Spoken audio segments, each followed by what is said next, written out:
Welcome to Digitally Creative. I'm your host, Vincent Ferrari, and joining me this week is someone I've been following on YouTube, no joke, for 3 years, and whose work I've grown to love so much over those 3 years. I have the one and only, the famous artist, Katie Mai. Hi, Katie. How are you?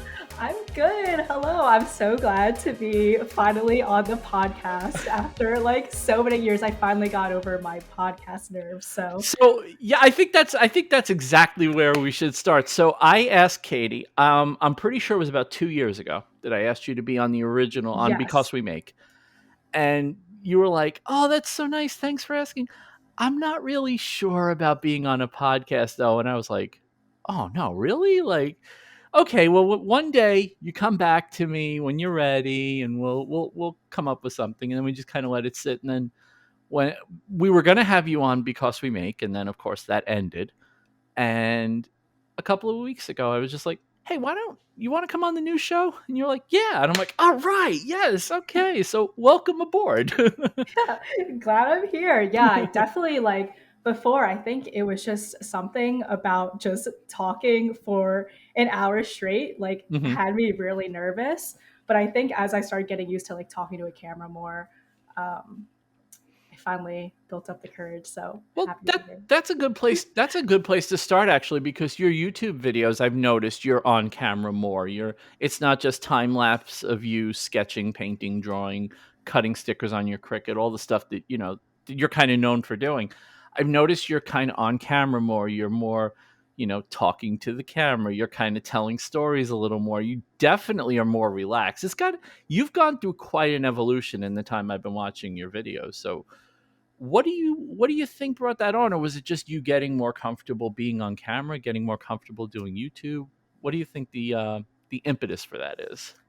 Definitely, I think it was getting more comfortable being on camera and getting over just talking out loud to myself. I think getting over the weirdness of speaking to a camera like it's a whole audience. Sure. I think yeah, that's what was really holding me back. And honestly, being on the internet is a little bit scary, I think, sometimes. Yeah. So I think when I started realizing I can share more with my audience and I felt kind of safe and comfortable sharing more is when I hmm started opening up a little bit more on camera. But still, filming in public totally freaks me out still. I get super nervous filming in public. So baby steps.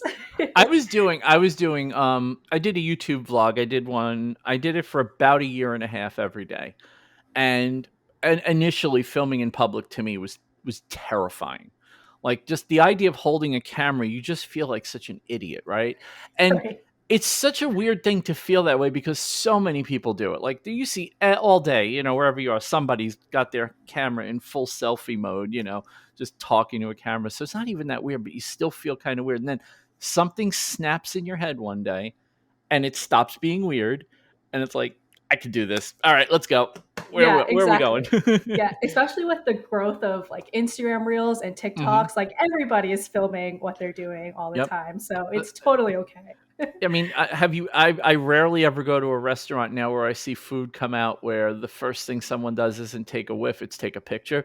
Yeah, It yeah, used to be exactly. sit there and smell it and just go, "Oh, this smells so good." Now it's like phone out, perfect angle. Everybody stands up as soon as the food comes out so they can get a perfect top down shot. I actually have an app. I think it's called Foodie on my phone, and it's designed for taking food pictures, so it'll automatically center the plate and it'll automatically color balance the photo so it isn't just a sea of brown. And it's like, Oh, that's man, awesome.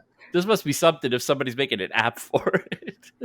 Yeah, yeah. One of my friends actually started her food Instagram, so I'm going to totally recommend that to her. So the way I found you was interesting because there was a couple of years ago I was flipping through YouTube, and I don't know, I feel like YouTube suggestions just aren't as good as they used to be, because I remember distinctly the crowd of people that you were suggested among. It was you, it was Paloma the Peach, it was Amy Maid, I think it suggested, Tomatoda, like just a bunch of people who I still follow to this day and people who I never got tired of watching their stuff. and you were one of the people. And you were at the time you were really big into stickers with your Cricut. And I Yes. was just because it was something I could never do, and it just never worked for me. And I just watched you effortlessly roll out the cart in your dorm room and like start making all the stuff. Or it wasn't a dorm room actually. You had a place with roommates, right? You were in an apartment, Yeah, we were at an but off-campus like yeah, type situation. Yeah. but it was like you would roll out this cart and then okay, like I felt so spoiled because I had a table with my Cricut set up and you're like, okay, I got to do stickers now, and it's like 25 minutes of like rearranging your room just to get your Cricut out of your closet. And Yes. I'm like, I like this girl. She's got like, I want to do this and I don't care if it's a pain, I'm gonna get it done. And that's when I started watching you, and now it's like your channel is turned into way more like a relaxed, like just artsy vibe, you trying new things. I've noticed there's no medium that scares you. There's nothing you don't try. My favorite thing you've done recently was when you came back from the vacation with your family and you did like you're showing your sketchbook from the vacation, and the way you interpreted the things you did on your vacation into your sketchbook, and I'm like, wow, there has been some serious growth in the way you approach your art, and it's been pretty interesting to watch. How do you feel about where you are as opposed to where you were? I mean, I off the top of my head, I'd have to look at the screen, which would be rude, but off the top of my head, I can't remember how long you've been on YouTube, but I've been following you for about 3 years. So even in the 3 years that I've known of you, it's been quite an evolution. So how do you feel about where you've come and how your channel's evolving and how your content is evolving? Yeah, I think starting YouTube or starting posting regularly on YouTube was like probably the best thing I could have ever done, because in that 2 to 3 years since then, my life has honestly completely changed, and I never thought I would be sitting here right now doing what I do. Hmm. Um, so one, I think posting YouTube videos kind of forced me to keep practicing my art, and keep practicing it consistently. So eventually my art started improving. My video making skills started improving. And from where I was now, I was just doing it as kind of a side hobby. And I think in the beginning, when I was in my dorm room, I was like really like hustling. I was like, okay, I think I can actually do this. And now that I have achieved what I set out to do, like obviously there's still way more that I want to do, Hmm. but I think I'm at a place where I'm comfortable to experiment a little bit more, to see what kind of art forms I really, really want to pursue, and just figure out what I want to do from here. So, with that said, I think it has been just like a crazy, crazy 2 to 3 years. And it's so cool to see people who have been along since the beginning of my journey. I think that is like the most awesome thing ever. I've been posting YouTube videos for I think 8 years now. I would do like little Wow. travel videos, little travel montages. Hmm. And during the pandemic is when I started doing like my art, posting more art related content on YouTube. So yeah, it's been a crazy 2 years. You two to three got years. me. You got me really choked up a couple of weeks ago. I think it was a couple. Oh no, it was probably a couple of months ago at this point. When you because you finished school. Yeah, you finished school and you had moved into the corporate world, and then Yes. you changed positions at the company you were working for. And then out of nowhere, you're like, guess what, guys? I'm a full time YouTuber, an artist now. And I was like, I think I sent you a message right then. I'm like, that's freaking fantastic. I'm so proud of you. And it's not that you need me to be proud of you. I'm not so arrogant that I think like Katie is just sitting there waiting for me to say I'm proud of her. But I was really emotional because I know how much you wanted that. And I could feel, there were a couple of times where you were talking about your job and it was just like the thing you did to make money. Had no passion for it whatsoever, but it was a good job. And I think a lot of us get stuck in that rut where it's like, I have no passion for this, but it's good money. I'll suck it up and do it.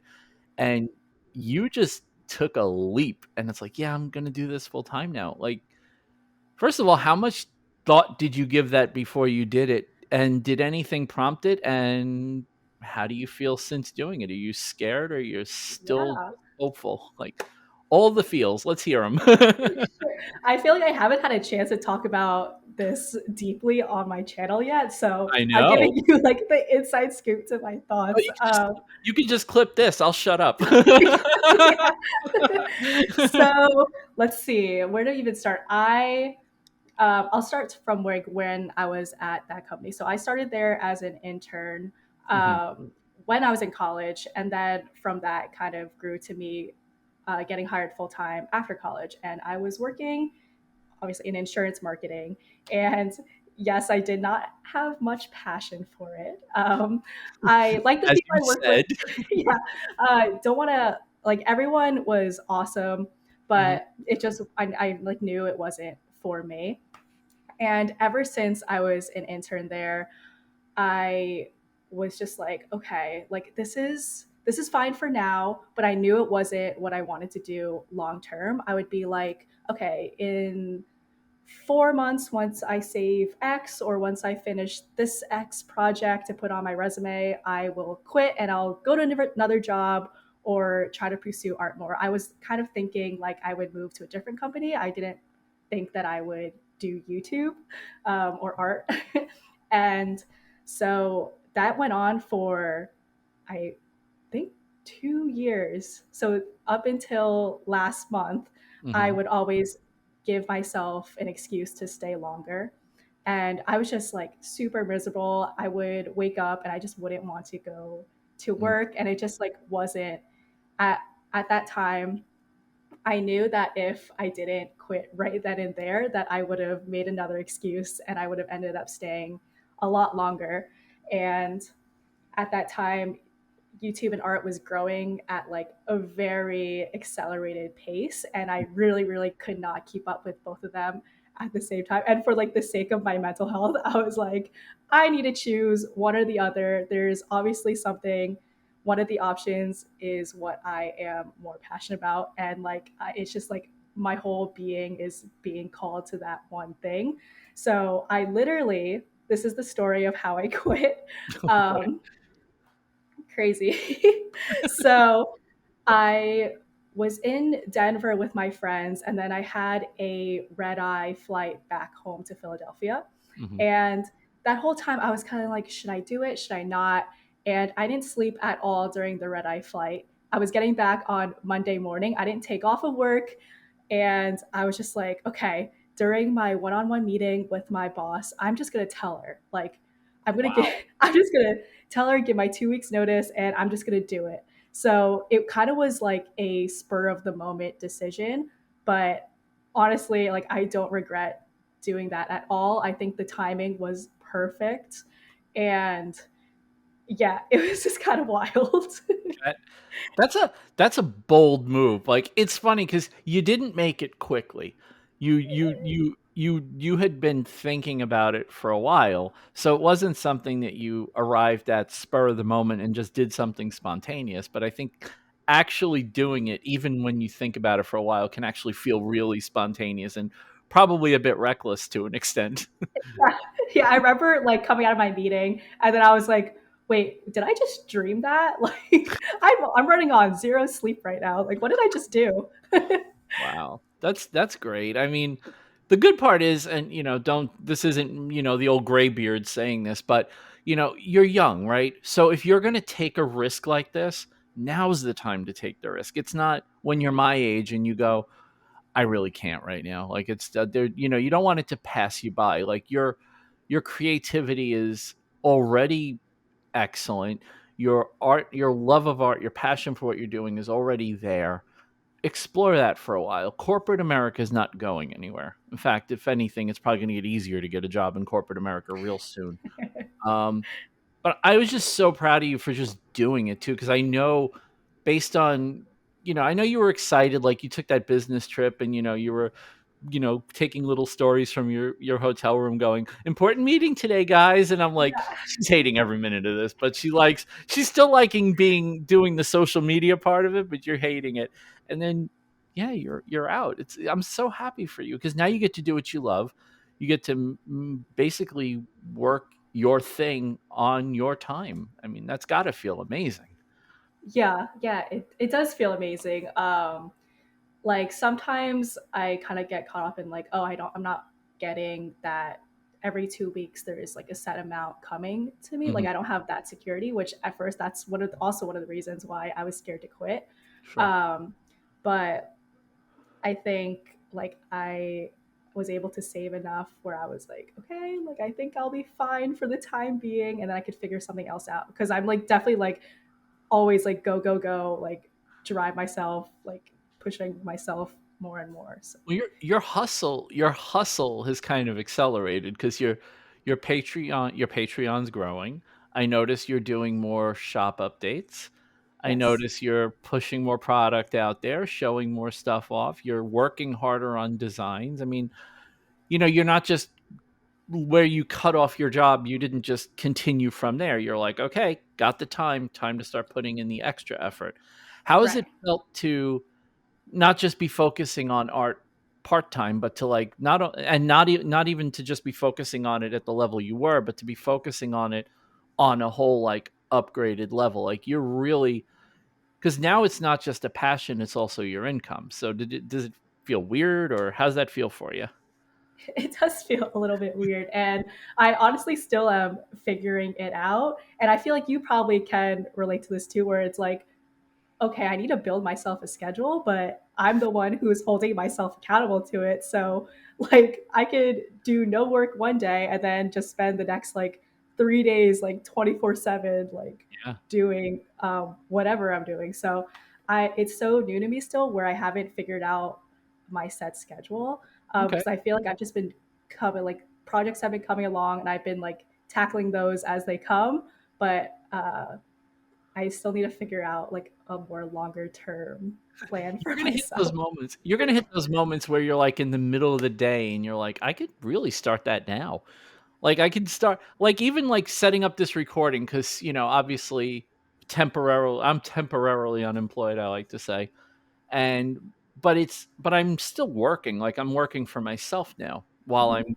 I'm, looking for another position. And just setting up this recording it's like, oh yeah, I can record in the middle of the day on a weekday now. It's like I don't have to, it doesn't have to be on a weeknight, and I don't have to get it done before 11 o'clock so I could be up at a decent hour and head to work. It's like, wow, this really does change the way you look at things. It makes all the stuff that are your passion projects that you do outside of your job feel a lot more doable and achievable now. And I don't need to procrastinate things to make room for the day job anymore. It's kind of nice, actually. Right. Yeah. And I noticed the first couple weeks I would be like, oh, I can't do art in the morning. That's like super weird. I'm gonna save it till 5 p.m. because that's what I was used to doing. So now I'm like, oh wait, I can draw in the morning and just like draw for 4 hours. Like That it's totally explains fine. that explains your color palette. You're used to drawing at sunset. Yeah, exactly. Yeah, I'm used to drawing at sunset. I'm used to like staying up late and like finishing stuff. So that's kind of where I'm at right now, like trying to figure out my sleeping schedule because I'm definitely a night owl. So I'm like, but I do want to start working on stuff during the daytime. But yeah, Gotta get those golden hour moments in. Like right, exactly. that's Yeah, your best filming time. So maybe you do your filming in the morning, you do your art at night. yeah, exactly. It's been so cool, like watching, just even watching your Instagram grow. Like you're at 45,000 followers on Instagram, which is an absurd number. Like that's a big, big number. Like does it ever hit you, you sitting there, just going, oh my god, a lot of people watch my stuff. Like, does it ever like has it started to sink in? Because, like I said, I've been there for a couple of years, and you've grown a lot in 3 years as far as audience. Like, does it ever sink in where you go, oh wow, this is not only happening, but it's happening big? Yes. Like every single day, I'm like, oh my god, like what? I actually said to my parents, I think last week, I was talking about all the artists that I was inspired by when I first started, and they had huge followings like I do now, and I was like, I can't believe that like I was like looking up to them, and now I'm here, and it's just like I feel like a normal person, Mhm. like you know what I mean? Like They went I from your idols to your peers very quickly, right? It's kind of wild. yeah, and I was like, I idolize them so much, but it's like they're also just like normal artists Hmm. too. So yeah, I was just kind of like in shock. I was like, I just can't even like believe this. Like it's so crazy. And then when I went to Renegade Craft Fair, like a bunch of people came up to me from Instagram, and I was like, oh my gosh, this is the first time I get to meet like my followers in real life. And it was just everyone was so amazing, and it's just so unbelievable to me still. Like I still like can't wrap my head around it. Even like when I had 1,000 followers, I was like, this is wild. That's so many 1,000 people. people care what I have to say? Like, what world is this? I know. Like even if my posts get like 300 likes, I'm still like, that's a lot of people. Like I mean, it's like the analogy I used a couple of weeks ago, like, think of the numbers as a room. Like, put 300 people in a room. That's a big room. Like, that's a big lecture hall at a prestigious university. And if you yeah, walk into one of those and you're overwhelmed by how big it is, well, congratulations, your audience is that size. And it's like so wild. it's So wild. yeah, it's sometimes it does or like you find people that know your work really well, but you've never spoken to them, and one day they just kind of come out of the woodwork and say, "Hey, I've been following you for a long time, and like your stuff is really inspiring to me." I'm sure you must. I mean, you must get that a ton, especially with what you do, like because your style kind of feels approachable. You in general, the stuff that you do feels very approachable. It's you have a distinct style that I think is relatable for a lot of people where they're like, I think I can do this. Like, okay, she kind of carved a niche for herself. I can carve a niche for myself too. You must get those really misty eye moments quite often, don't you? Yeah, like every time I check my DMs, I'm like overwhelmed. I'm like, you guys, like I could say the same thing back to you. Like I don't know. It's just every like whenever I read these messages, honestly, I'm getting like overwhelmed right now. I'm like, I can't like thank you so much. Let's talk about your influences because your style has pretty much been mostly the same in the time that I've known you and been aware of your work. So you seem to have found your spot. But where did your style develop from? In fact, let's even go back a little further. When I have an artist on, I always like to ask questions like, did art run in your family? Were your parents artists or just really encouraging? Like, let's start there. How did you get started with art, and how did you figure out that that was what you wanted to be? I know you said when you did the sketch, I think it was when you were doing the sketchbook video from your vacation, that you knew from a really young age that you wanted to be an artist, or maybe it Yes. was the full-time video. One of those recent videos, you said that you'd always wanted to be an artist. So why don't you give us a little bit of your backstory and how you came to love art, and then we'll go into your style and how it evolved to what it is today. Yeah. So my parents aren't artists. Um, but I they were very encouraging.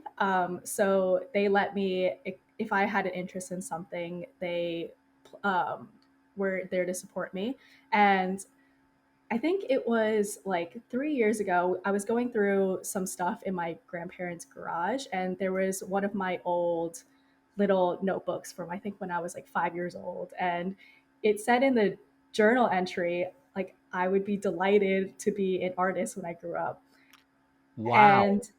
And yeah, thinking back on that now, like I don't remember like thinking that when I was that young. So it's kind of crazy to me that like 10 years or 20 years from that moment, that was like just something that was always just in the back of my head.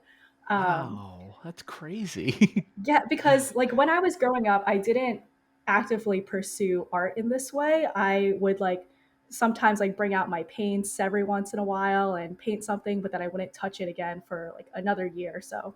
Um, so yeah, it was always something that was in my life, but it wasn't the focal point of my life.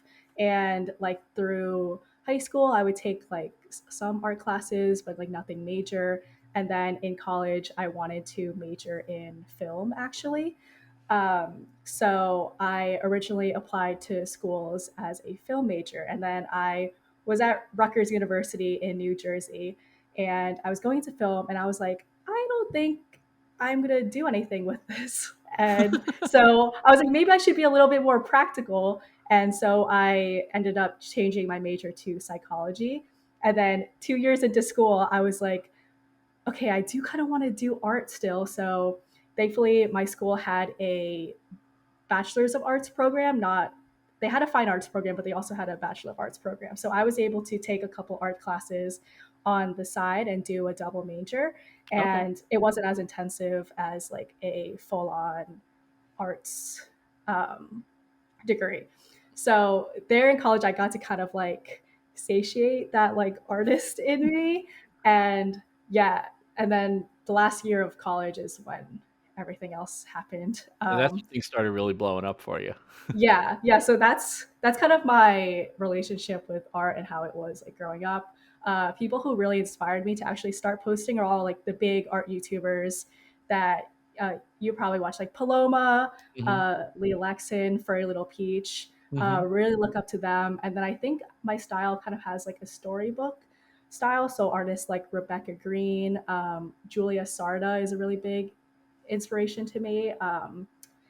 And yeah, I think just by watching their videos and then seeing the art that they make, I was like really inspired to make that for myself. And here I I am. could I could totally see you illustrating children's books and like the books winning awards for illustration, like because it's that kind of just this really clean. Because see, the thing with your style is like your style lends itself to being very informal, but yet it's still like when you post your finished pieces, they're always so nice. Like there's one piece that I use, like I was trying to explain to someone the kind of art that you do, and it's the one that you did with the fossils in the ground, and I was Oh, like, yeah. "This is the most representative thing that she's ever put on her feed. If you understand this, you understand her."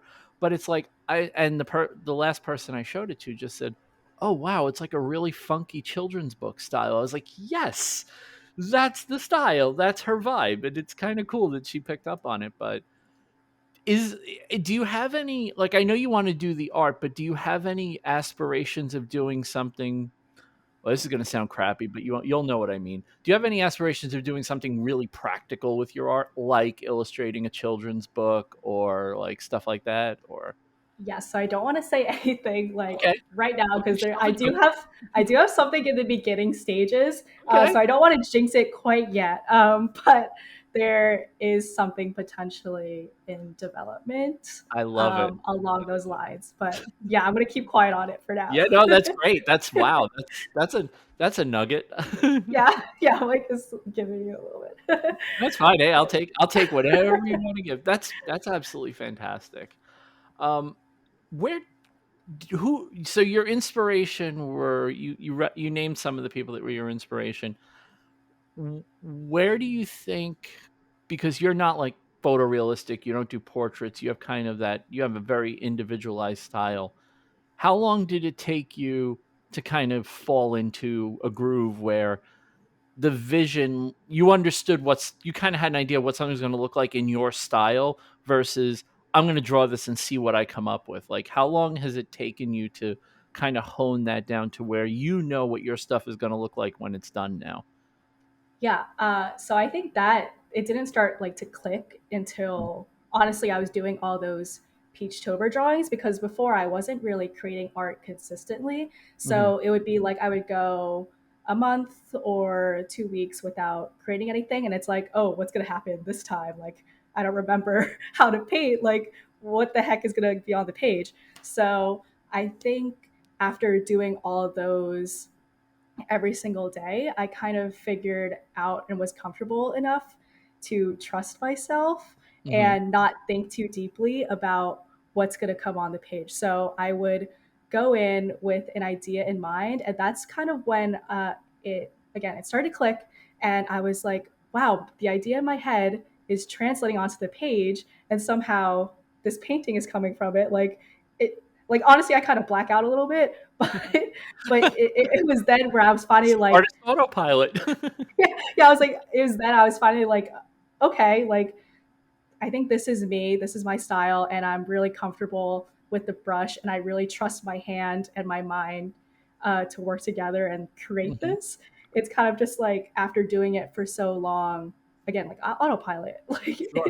it's going on autopilot. You hit your videos.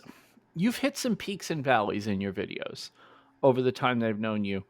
Um, a lot of There were times where you weren't doing a lot of art in your videos. There were a lot of haul videos, there were a lot of going out videos, there were a lot of travel videos, there were a lot of book videos and channel update videos, but not a lot of art in your videos. And I've noticed that the last couple of months or so, even before you said you were going full time, I noticed the last couple of months you were doing more of not a full on draw with me vibe, but there's a lot of draw with me or watch me draw type stuff in your videos. Was that conscious, or was it just, did you say I need to have more art in my art YouTube channel? Or was it just like, I'm not doing enough art? Maybe this will just kick me in the ass enough to make me do it. Yeah, so I think with that, it was just me having enough time to actually make art, Okay. because I wasn't when I was working. I just didn't have the time to like always be making art. So I would be Mhm. focusing on trying to design stuff for a shop update Yeah. or just living life, so I wouldn't go like completely bonkers. Um, so yeah, I think I really want my channel to be very me. And I do go through like phases of what I like, what I don't like, um, in and out of my hobbies. So I think my channel really does reflect that. Like I think there was a point last year or this year, the beginning of this year, where I was really, really into reading. So I really wanted to like push my book stuff. And so I think I'm in a period where I'm like, okay, I'm making art a lot. So that's kind of where my content is going. Like I think it's just a reflection of my life, basically. You still watch Criminal Minds while you draw? Oh my gosh, I have been meaning to do a rewatch. It was just sometimes I get really scared, and so like I have to like not watch it right now. Those of you that haven't seen Katie's videos, and it's not so much the recent videos, but your older videos. It was your when you were in your dorm. It was your Dell laptop, and you would be drawing something on either your iPad or your computer, and then in a tiny, tiny little window was Criminal Minds on every single Yeah, video. It's like, how has she watched so many episodes of this show? It was like it was starting because I had to figure out what you were watching, and then I think I saw Mandy Patinkin or in one of the, and I was like, oh, okay, she's watching Criminal Minds. Okay, at least I know what she's watching now. Like I had to know what you were watching, and then I started noticing, like, oh wow, she's every video she's watching this show. Like it's just her background noise. yeah. Normal people listen to music. She listens to serial killers. I think I rewatched it probably like 3 times, and that was like my third rewatch during that like season of my life. And then and then I was just like, I need to give myself like a year to like reset my brain and like forget about everything that happened in the show so I could rewatch it again. That's amazing. Um, something you've talked about a lot in your stories, and something you've talked about in the past on your YouTube channel, and something I have a great deal of respect for you for is you've talked about burnout. And in the space of makers and creatives and anybody who's doing, especially people who are doing it in the social media space, doing podcast videos, whatever they're doing, burnout is just a topic that we all just deal with. It's just comes up constantly. You've been very forthcoming about your experiences with burnout. You'll disappear for a week and come back and say, I just needed some space. I needed some time away. I needed to decompress for a while. I needed to just turn off the internet and be away from everything for a while. I'm impressed by how aware you are of that at your age, because usually people your age like run themselves into the ground trying to keep up that pace and keep up that schedule, and that's not your vibe. You don't do that. Why don't you talk about like what those cycles are like for you? Like how do you see them coming, and what do you do to kind of blunt the blow or just let it go and get yourself back together so you can get back on your horse? Mhm. Yeah, yeah, I do want to be really open about burnout, especially when I'm talking about it in my YouTube videos because it's something everyone experiences and like some people just aren't aware like you can really really hurt yourself if you work too much. So, a thing that happens to me is that if I work too much for an extended period of time, like my body actually will get sick. Like I will be sick, I will get a cold I think probably has something to do with like the stress levels in my body, and then they're like, nope, no more. Your body's Um, just forcing you to lay down. yeah, It's like, yeah. "Okay, So you're not gonna do it voluntarily? We're gonna cripple you. It's no, fine." exactly. So I could really feel that coming. Like I try really hard to listen to what my body is telling me. And Okay. if I go like 2 weeks where I'm working really hard at my shop update, or I was before I was working my job and then I wouldn't sleep because I was working on something for YouTube or Instagram or whatever. Um, I would really feel that after 2 weeks, and then I would just have to like take a week to just recover and either recover just because I knew something was coming, like I was going to be sick, or I actually did get sick Mhm. and I like physically couldn't do anything. So, Wow. yeah, my body really has its breaking point, and I've come to know that because all of my life I have been really, really busy and on the go. I would like after school, I would always have a second job. Like during college, I would have like two jobs like on the side. So I'd be like packed 9 a.m. to 9 p.m. So I think from all of that, I really learned like when it's time for me to take a break. And I think it's totally okay to like take a step back from social media. I think everybody will still be there. Mhm. Everything will be back if you take a day or two. So, yeah, I think it's totally okay to just take a step back for you. And I think everyone should be able to understand like, I think they do at this yeah, point. I think yeah, I think the word burnout has been thrown around so much, especially recently as, you know, when it really started to get thrown around a lot was when TikTok really started taking off, and people were blowing up on TikTok, and to blow up on TikTok and keep it, you really do have to work at a frantic pace, yeah, yeah, constantly uploading and just keep blowing up, blowing up, blowing up, and eventually it's like, "Oh, no, like, I'm out of gas, like, what do I do now?" What do you do to recharge? So I know, and don't say reading because I know reading. We know you love reading. I yeah, know. Katie Mai loves reading. Okay, cool. yeah, But aside from reading, what do you do to decompress? Because for me, I've noticed when I hit the wall, I don't see it coming. I'm not as lucky as you. So I don't see it coming. And it manifests itself in me being unshaven. I am shaven now, by the way. This is a normal beard. This isn't my depression beard. But, you know, usually it'll be a weekend on the couch just watching YouTube and TV and just being lazy. And then by Monday, I'm like, okay, I need a couple of days. What does decompression look like for you? How do you pull yourself out of it? How do you kind of refocus and recenter yourself so you're ready to get back at it again? yeah. So I would say I'm a very like introverted extrovert. So Oh, that's I me. yeah. That's So me. to recharge, I will, like you said, watch YouTube for Mhm, like a day or two, lay in bed. But then I also go out and like hang out with my friends mhm, because when I'm in those periods of working really hard, I kind of forget to like hit them up and be like, hey, do you want to get lunch or do you want to go somewhere? mhm. So that's really what I like to do. And then I guess also like watching TV Sure. for like binging a show. I haven't binged a show in a while, so I think I know a period of rest should be coming soon. um, The wall's coming up quick. yeah, it's coming. So yeah, I think those are kind of the things I do to decompress, kind of like what everyone else does, just doing nothing for a Yeah. while. I think that's what it is, right? That's what I think people have trouble doing. I feel like people have trouble giving themselves permission to do nothing for a little while.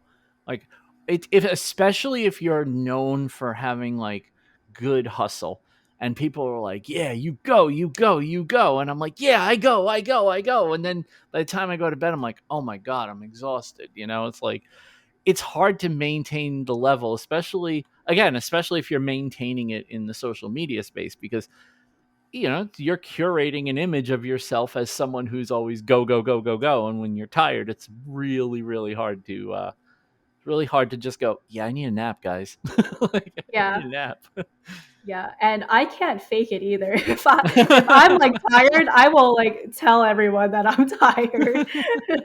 So like if I don't post for like a week, you guys know where I am. I'm doing nothing. Reading. Yeah. She comes back Yeah. and the next video is like a book list and it's like 17 books that you read. By the way, I have to ask, how the hell do you read so fast? Like, you are an incredibly fast reader. You're like, oh yeah, I read this book yesterday, and it's like as thick as, like, it's 6 inches thick, and it's how do you? I don't know. Are you just a naturally fast reader, or did you pick it up in like? How do you finish books as quickly as you do? I'm amazed by how many books you can read in a week. Yeah, I've been reading like pretty much my whole life. I stopped reading like during college because I just was like, ew, reading. But and I had to read so many other things where I was like, Enough of I don't this want to read. crap at school. I don't want to do it in my personal life. Yeah. So I think okay, well, it's that and then second, I cannot put it down. Like I have to finish it in one sitting. I'm very Hmm. much that type of person where it's like if I'm doing something, I have to finish it right then and there and I can't like Ah, do it in chunks. you're a Uh, completionist. Yes. So with editing a YouTube video, everyone says it's so much easier if you do it in chunks. I really have to just sit down for 8 hours and just get it Yeah. out of the way. Mostly because I'm also a procrastinator too. So it's like I have learned that that works for Yeah. me. So it's the same way with books. Like if I put it down in the middle of a chapter, I might not pick it up again. So Oh, I have jeez. to finish it all in one sitting. I got you. One of the things I've grown to really appreciate, and you seem to be widening the scope of your videos a little bit. Your relationship with your family is just unbelievable, particularly your relationship with your brother. But I also love that your grandmother is so involved in what you do. It's amazing. Your whole family. You have one of the best family dynamics of just about anyone that I watch on YouTube. Tell me a little bit about your family life and what your family life is like, and what growing up with your family was like, all the good warm fuzzy family stuff, because everyone, especially as we record this is going to probably be released December 14th, I think, is the date that this one's going to drop. But as Katie and I are recording this, we're 2 days away from Thanksgiving, so it's always nice to get a little emotional around Thanksgiving and talk about family. But tell me a little bit about your family, because I love the dynamic you have with your family. That the vacation sketchbook video was fantastic. Like, your whole family was in the video at one point or another, and it was just really enjoyable. Yeah, I am so grateful for my family. I love them all so much. And I think I grew up with my. I love that you mentioned my grandma because Hmm. I grew up with my grandparents because my parents were working full time. So my grandparents pretty much raised me. Um, Mostly my grandpa. He passed away unfortunately last month. Hmm. So I've grown closer to my grandma in the past couple months and yeah, it was all four of them basically have been in my life. And um, they've always been like super supportive. And I think that comes with like in a Vietnamese or Asian household, everyone kind of is there for each other. Hmm. It's very like collectivist. So they have always just been like, I don't even know like how to describe it. Like just so grateful for them. And me and my brothers have a really great relationship. My Wait, you have two brothers? Yes, I have two brothers. I have Oh, one wow. brother. Okay. I live with him in Philadelphia. I still Hmm. live with my parents. They're sometimes in Jersey That's because my right. grandma lives in Jersey. So Your other brother is the one that's in California for game design. yes, yeah, my Okay. other brother. Okay. It's not the same brother. Got it. Yeah, Okay. yeah. So I have one brother who I live with in Philadelphia. Hmm. He's a little bit different than my other brother. So me and my younger brother, who's in school for game design, I think we're very much alike. We are like, um, we want to do art, and we're gonna do whatever it takes to do it. And then my other Great. brother is he's in school for physical therapy, so he's kind of like on the other side of Oh, us. he's the scientist one. Yeah, The math exactly. the mathy one. We know those people. Yeah. So we all kind of like balance each other out. Okay. And yeah, if me and my other brother did a collaboration together, and a lot of the times we butt heads because we're like the most similar to each other. Mhm. So that was kind of a fun thing to work It on was really together. fun. That was a fun video that you so that was 2 videos ago, I think it was, where you did a character and then he redid it in 3D using this really wild software that was like, "Oh, Yes, that looks like Womp. fun. I wanna play with that for a little while." You actually should. It actually is really fun. Not sponsored. It Totally was not super fun. sponsored. No, um, that was great. It was fun watching you guys work together. You talk about him a lot. Like, there were pictures you had in your stories when you drove him to school, when you guys took him to school, and you were just so proud. You were like a proud mom, only not mom.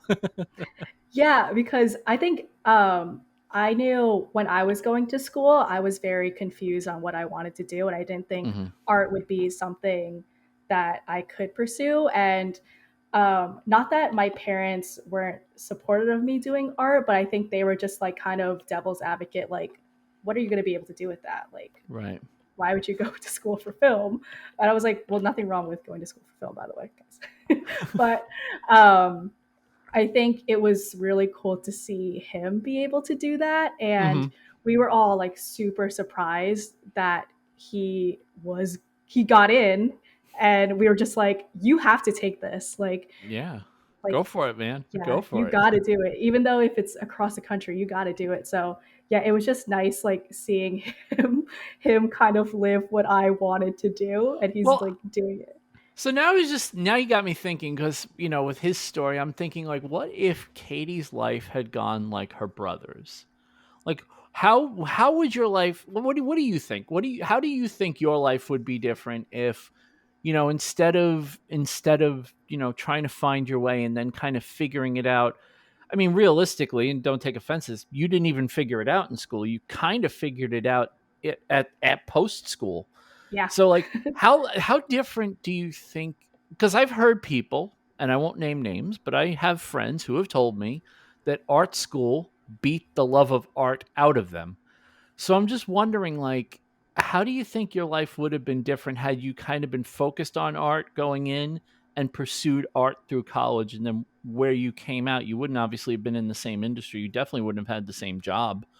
How do you think your life would have been different in your mind, Um, in Katie Mai's fantasy world?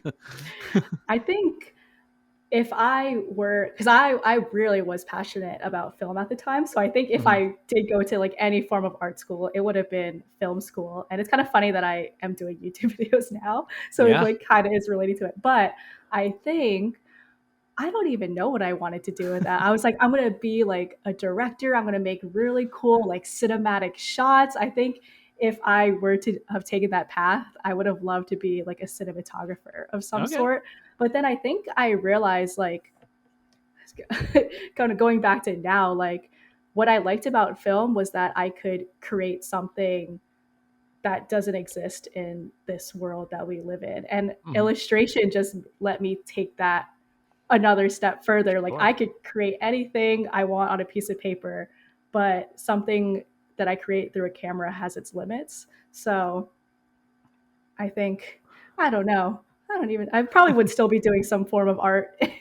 Not even knowing that you had been to film school, there is a certain cinematic quality to your YouTube videos, even your early ones. Like, you clearly put a lot of thought into the way the shots lined up, and there were only a couple where, and I know you were doing it for effect, where you would like put the camera and then you'd do the lean in as if it was like as if you knew, because you knew you were out of frame, and it works as a YouTube device, right? It's perfectly fine to do that on YouTube, but your shots are always well framed. Your color is on point. In fact, one of the things that's very noticeable about your videos is your color grading is probably the best of any of the art YouTubers I watch. You have Thank you. this, you have an excellent color palette. I'm assuming you're not getting this off the camera. I'm assuming you're spending a little bit of time setting it up. Yeah. So all these things that I noticed, your cuts are clean, your music is perfect. You're the only person, congratulations, by the way. This is an award from me to you. You're the only person who knows how to duck their audio correctly. Thank All the stuff that annoys me about other YouTubers, you just don't have those things going on with your videos. And it's like, now that I know you went to film school, it's like, oh yeah, because she's looking for all this stuff. Like, I'd be willing to bet. I'd be willing to bet there's been more than a couple of full renders that took a couple hours. that you were going to go upload and you watched one last time and went, nope, got to fix that, and started like tinkering away and doing that re-render. Yeah, yeah, that's why it takes me like forever to edit a video because I'm like I love it. so nitpicky. Like I'm like, oh, that shot, like, the exposure is like too bright in that one, but I can't fix it now. You Like, usually do. Usually, lately, you've been putting about a week's worth of footage in your videos. How much footage do you shoot to condense it down to a 20-ish minute weekly ish video? Like how much are you going into an edit with, and how much, because I mean, you are condensing a week's worth of stuff into 20 minutes. Even if it's a day, that's still impressive. But what do you typically pull off a memory card, and then how long does it take you to put a video together? okay, yes. I film like a lot. If you could, it probably like if I were to just cut all the footage from one 30-minute video and just like not edit it and it's raw, it would probably be like 10 hours of footage because Wow. You're I shooting like, a lot. yeah, 5 to 10 hours. I maybe I was exaggerate a little bit, but Okay. um, I film like a lot. I like ramble a lot because I'm just like talking to the camera like just for fun, like I just for ramble. funsies. Hey, let me give you a tip. I ramble a lot too. That's why I have a podcast. Yeah, maybe I should start podcasting. It works. Yeah. So like I film a lot because for with those types of vlogs, I'm not really sure like what the end product will look like. I do have Mhm. like an idea of what I'm doing that week, so I'm like, okay, I could base like some of that stuff around there, but it's a lot of me just doing stuff on the fly. So I'm like, oh, maybe I should film that. Like maybe this would look good, and then if I'll just have it, I could choose later if I want to put it in or not. And because of that, it takes me so long to edit a video, and I always dread looking through all the footage. Like something like that sketchbook tour, I Mhm. really loved editing that because I loved shooting all those moments. I loved Oh, it cutting was them all so good. together.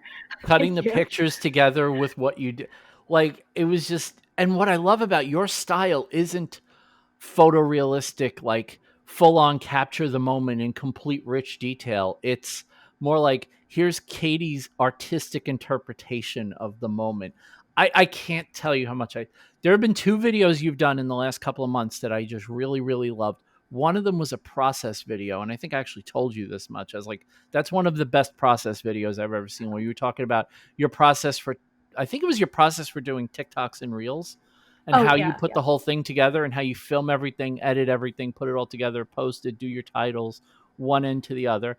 And then the other was that sketchbook tour video. I just love that video. Like it made me actually want to carry a sketchbook, which I never do. I'm not a sketchbook guy. I don't really draw that much, but it made me want to start like, oh yeah, so what? You don't have to draw it photorealistically. You can draw just a funky, sketchy outline style. Like you can do that. I know I can do that.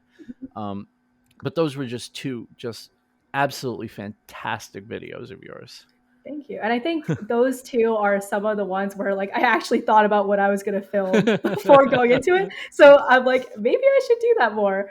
But yeah, those month-long vlog type videos are Mhm. just a pain for me to edit. And I think maybe that relays itself into Sure. the video sometimes. I mean, Um, it's always going to, right? Because if you're trying to condense any number of days, you're going to worry that you're lingering on one day too much. Bailey J, I don't know how she does what she does. She does a whole week. She's only putting one video a week up, and it's 7 days of video. And she never lingers on one day. Like, even when she's doing stuff, like she's doing a shop update and she'll do shipping and whatever. And it's like, how do you condense 7 days and get enough of a flavor of each day into that video? It's like, I don't even know how you get that done. right, right. Yeah. Like, I don't know, editing those long vlogs, a pain. It's what's good though now is like you can basically, if you were in that mindset, you could basically have an edit day now. It's like, you used to drop, generally drop your videos on Saturday or Sunday anyway. So you could Yeah, probably, just say Friday is my edit day. Like I've it gotten in the is habit. actually. Yeah. Oh, It look at is that. actually. See? All That's right. funny. But No, I'm really impressed. I'm really impressed with the level of quality that you've maintained. Even when you're YouTube, when you're not feeling it or when you don't have time, you still manage to produce a video that looks like some thought went into it. It wasn't just I need to get a video up, let me put a video up. And I know you've had those because everyone that puts regular content up has moments where it's like I just got to put something there so everyone knows I'm still alive, and the algorithm Yeah. doesn't just completely deprecate me into non-existence. So, Oh yeah, definitely. Yeah, I really, I really try to keep those at a minimum. I really want to put out like something that is sure. quality that I feel good about.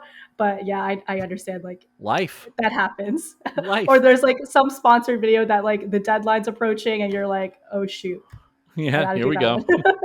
I was I got like, to what get the heck? something on the channel. Yeah, like what the heck? The day came by already. Yep. Why don't we shift gears? We'll talk about a little bit about things of the week. Now, I sent you mine, but you didn't send me yours, so I'm very curious to know what your thing of the week is. Okay, it could What be did anything, right?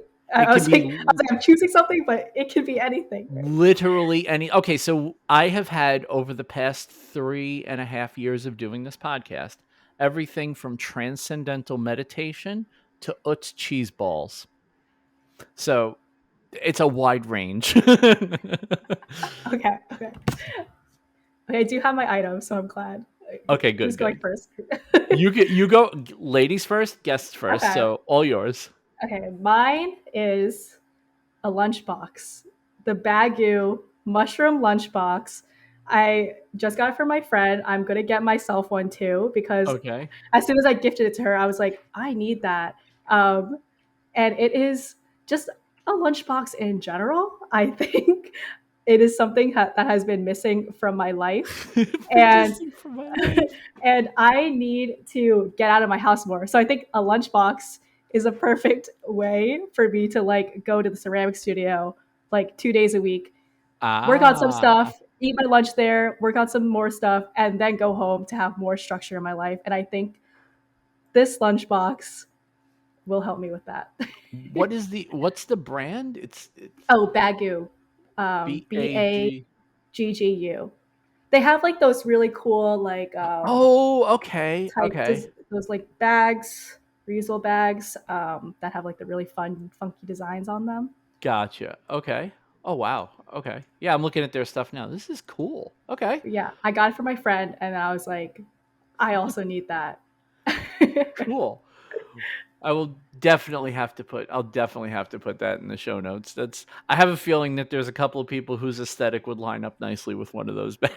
Right, right. And actually it's funny how that lines up so well with yours. Like, damn, you were just on brand no matter what you do. It's like Katie Mai's branding is chef's kiss. Thank you. That's great. I'll have that. I'll have a link to. I'll have a link. I'll try to find the bag on their site. I have a link. I found the site. I'll try to find something that Okay. people can find it there. That's great. Um, my thing of the week is honestly, it's very out of character for me. I'm not a luxury item guy. I'm not a diamonds and jewels and crazy gemstones kind of guy. Even the jewelry I make is very. I mean, it's very I don't know what the word I'm looking for is, but it's not what I'm going to recommend this week. But this guy, watching his processes on YouTube, guy is just incredible. Like watching him make stuff, it makes you want to make this kind of stuff. His name is Bobby White. He's in London and he does super high end jewelry, like super, super, like, $100,000 engagement ring caliber jewelry. And he doesn't like forge his rings. He literally hand makes them with, gold and platinum and all the stuff. And he literally shows you the whole process, one end to the other. Whoever films his videos for him, because he's in all his videos, he's not doing the filming. Whoever films his videos, a damn cinematic genius. The film school Katie would love his videos. His videos are a clinic in how to do like maker content on YouTube. And he's just got this swagger to him that I usually find obnoxious, but like when you see his work, you go, yeah, you kind of earned it. Like I can't even be mad that you're this way. So his name is Bobby White. You can find him at bobbywhite.com, and he's Bobby White WHITE on Instagram. His stuff, his videos are just incredible. The stuff he makes is ridiculous, I'm confirming and this. His it videos are really nice. it's really like exceptional quality filming, nice videos. It's just he's fun to watch too. Like he's got a great personality. He comes across well on camera. He just recently did the Gumball 3000 for I think it's Qatar. It's in Qatar and it's in the Arabian Peninsula. He did one couple of months ago that was the race. I think it's all along the East Coast, so it starts in like Maine and it ends in Florida. And he did the rings for that, and he did he traveled stop to stop too. So the video is a combination of a travel video and the process of making the actual rings. It's just great. It's great content. I mean, I make jewelry, so I watch this stuff, and it's just like this is the next level for me. But absolutely banger content. So definitely check him out. Probably really enjoy his stuff. But yeah, you should definitely, Katie, you should absolutely just watch one of his videos, and just the way the camera moves alone. It's like I don't know how whoever's filming his videos, like I said, damn genius. Absolute genius. Oh no, I'm gonna start watching his videos and being like, oh, I want to make jewelry now. I'm like, oh gosh. Katie's either that, or you're going to have a whole bunch of Edelkrone equipment all over your bedroom as you're trying to film stuff. It's like, oh, I need a new slider. I need another new slider. Oh, I need those giant. I love those giant lights, like the ones that are basically floor to ceiling floodlights that just turn your room into daylight. Like, it would be fun to film with one of those just for a day, just to see what it's like. Right? It'd probably like make you sweat. Yeah, it's true. It's true. And I'm a little bit, I'm not going to lie, I'm a pasty white guy. So I would probably look dead. Like I'd have to color grade it a couple of degrees warmer than it really is. Otherwise, I would look deceased. Um, you know who's not deceased, though? The people that support this podcast financially. And those people include Matthew Serio from Artigiano Serio, Big Al Schultz of New York Woodworks, Tori Decker of Tori Did It, Ed Swanson of Ed's Clocks and More, Jake Drews of Make with Jake, Megan Chris from Onyx Designs Woodwork, Christian Neary of Warren Works, Jeff Stein, a weird guy, Kim and Garrett of Kim and Garrett Make It, Rory Langefeld of RLO Woodworks and DIY, Robert J. Keller, Rebecca Cole of Bexy Designs, Brian Arsenault, the Seven Hills Maker, Lars Coleman of Colorado Multicraft, Dave Bauer of Dave Bauer Art, Jeremy Spees, Mike of Pixels to Prototype, and Donald LeBlanc of Fun with Woodworking. Thank you so much for supporting the show financially. I really appreciate it. It makes this show possible. If you can't support the show financially, that's fine too. A share of the show, tell someone about it. Give me a recommendation for a guest. I'm always open to suggestions, even though my stable of guests is pretty damn solid. But I will listen to yours because I'm always open to finding new people. If you go to vincentmferrari.com/hall-of-fame, you can see all the names and find out more about the people there. Soon I'm going to have all of those linked. And at the bottom of the page is the link to find the support page where you can pick a subscription plan, or the review button, where if you haven't left a review since I changed podcast names, now would be a really good time because things are starting to ramp up again. And I'd really love the help because this is now the fourth version of the podcast. So every bit of help I can get is appreciated. Katie, it has been an absolute pleasure chatting with you. Same to you. Thank you so much for having me on here. This has been the best like hour conversation ever, and my podcasting nerves completely gone. Completely Yay! gone. That's what I was hoping for. I don't often get starstruck on this podcast. And you and I have kind of become at least internet friends over the last year and a half or so. Yes. And it's not like it's not the same, but it's still kind of surreal that this woman whose art I was watching on YouTube, just enjoying it, is now a friend and someone who's been on my podcast. And it's like, wow, I'm actually talking to you. It just feels very surreal, but I really appreciate you coming on. I know the nerves were there and you conquered them beautifully. So good job on your Yes. part. Yes. um, where, where can people find you? Where can they find your work? Obviously, whatever links you shout out, I will have in the show notes for this episode, but where can people find your stuff? Yeah, of course. You could find me everywhere at by Katie Mai on YouTube, Twitter, Patreon, by Katie Mai on all those platforms. And yeah, bykatiemai.com. Excellent. Super Excellent. easy. If you want to see some really cool art and some hella good vlog footage, Katie's your girl. Katie's your girl. Thank you so much for joining me. And thank you to you, the listener, for either listening or watching. I mean, I know I keep saying it, but the show is on YouTube now. You guys asked for it and you got it. So feel free to hit up the YouTube channel. Obviously, if you're listening to this, you already know where to find the audio version. Well, the links are also there for the video version. And if you go to Spotify and search Digitally Creative, the visual version, let's call it that. The visual version of the show is on Spotify. So if you want to watch it there, fine with me. Just watch it somewhere and make sure you leave a review. Tell people you like it. And that'll give me an excuse to come back again next week and do this all over again. Have a great week, everybody, and we'll catch you then.